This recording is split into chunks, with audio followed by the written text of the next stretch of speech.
Почитувани пријатели, ви посакувам Божи благослов. Господ Исус Христос вели, треба да се родите одозгора, или повторно. Тоа е запишено во Евангелието според Јован, 3 глава. Не треба да се го и мисла дека човекот може и без наново раѓање да се провлече во Божјото царство. Само ако има некое елементарно познавање за Исус, за христијанството, или ако е припадник на некоја црква што ја смета за исправна во неговиот живот. Мнозина во денешно време имаат своја лична представа за влез во рајот и затоа не се замараат со прашањето за наново раѓањето. Всушност, во многу цркви ретко се зборува на тема наново раѓање. Таквите сваќања секогаш имаат последици, кои го одвлекуваат човекот од суштината, бидејќи не се заснова на Божјото откровение. Евангелието според Јован го опишува најкристално патот кон небото. Дури мнозина теолози го препорачуваат за почетници, иако не е сместено на самиот почеток од Новиот Завет. Накусу јас ќе дадам објаснување за наново раѓањето, што сметам дека ќе имаат полза нашите слушатели. Што значи да бидеш нановороден христијанин, нановороден верник, вистински? Библијата го дава вистинскиот одговор во Јован, како што реков, 3 глава, од 1 до 21 стих. Таму се зборува за разговорот на Исус со познатиот тогашен еврејски учител Никодим, кој бил член на Синедрионот и кој го познавал законот добро. Тој Синедрион беше врховното тело на евреите. Исус му вели на Никодим вака: вистина ти велам, ако некој не се роди од озгора, тој не може да го види Божјото царство. Никодим го прашува, како може човек да се роди кога е стар? Може ли повторно да влезе во утробата на својата мајка и да се роди? Исус му е расветлува оваа вистина со овие зборови. Тоа што е родено од тело, тоа е тело, а тоа што е родено од дух, тоа е дух.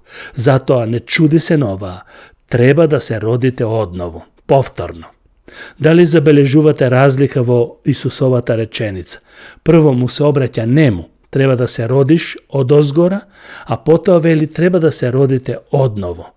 Што значи, Исус го опфаќа него, Синедрионот, па и целиот израелски народ. Зборот повторно роден или наново роден, буквално значи роден од озгора, од небото, од Бог. Никодим имаше духовна потреба, бидејќи неговото срце не беше родено од озгора, иако имаше олицетворение или животно искуство во законот. Раѓањето од озгора е Божјо дело пред се, независно од човекот и неговите способности или познавања на нештата. Има многу такви стихови кои укажуваат на потребата дека секој човек без разлика треба и мора да ја прифати оваа вистина ако сака да влезе во Божјото царство. Во посланието до Тит, апостол Павле многу прецизно вели вака: не спаси не врз основа на праведните дела што сме ги направиле ние, туку по својата милост преку капењето на наново раѓањето и обновата на Светиот Дух. Тоа е запишено во Тит 3 глава 5 стих. И апостол Петар малку со поинакви зборови, а се однесува за истата работа, вели вака: благословен да е Бог, таткото на нашиот Господ Исус Христос, кој по својата голема милост преку воскресението на Исус Христос од мртвите не роди одново за жива надеж. Од овие стихови може да се согледа дека наново раѓањето е единствен начин за влез во Божјото царство, бидејќи само преку него се станува Божјо дете. Апостол Јован вели: а на сите што го примија, на сите што веруваат во неговото име, и им даде власт да станат Божји деца. Се поставува прашањето зошто човекот треба да се роди повторно или од озгора, од Бог. Апостол Павле го опишува неверниот човек кој живее без Бог, мртов во своите гревови. Што значи? Тој е мртов во познавањето за Бог, односно не го познава Бог. Тој предочи на црквата во Ефес дека порано, додека не биле верници, живееле во смртта И знаеме, се занимавале со магии, со разврат, со блудства и секакви гревови. И затоа им вели: и вас кои бевте мртви поради вашите престапи и гревови, во кои некогаш живеевте според еонот на овој свет. Еон, тоа е временски, одреден временски период.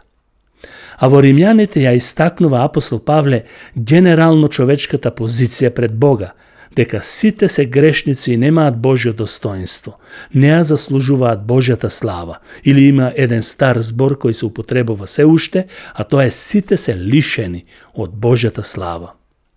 Грешниот човек е мртов. Тој може да оживее само преку Христос и преку неговиот дух, односно Светиот Дух. Како да оживее мртов човек? Апостол Павле вели: по благодат сте спасени, преку верата. Тоа не е од вас самите, туку тоа е Божи дар. Не е од дела, за да не се пофали некој.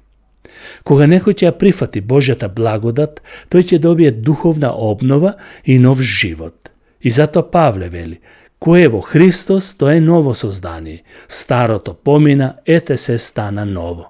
Тоа можете да си го прочитате во 2 Коринтјаните 5 глава 70 стих.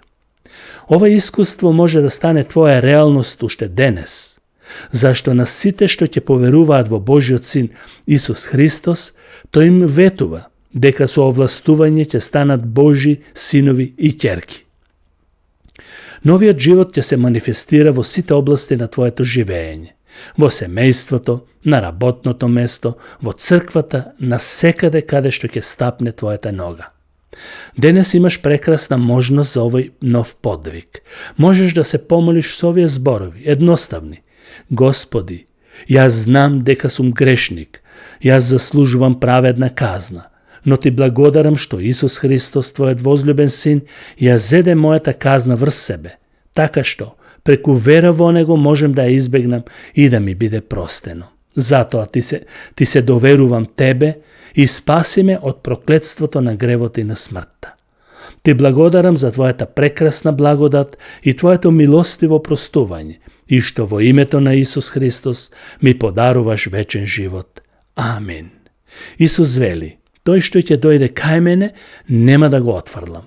На Господ нека му е слава за неискажливиот дар, што ни подари можност да се наново родиме преку дух и вода. Нека му е слава. Амин.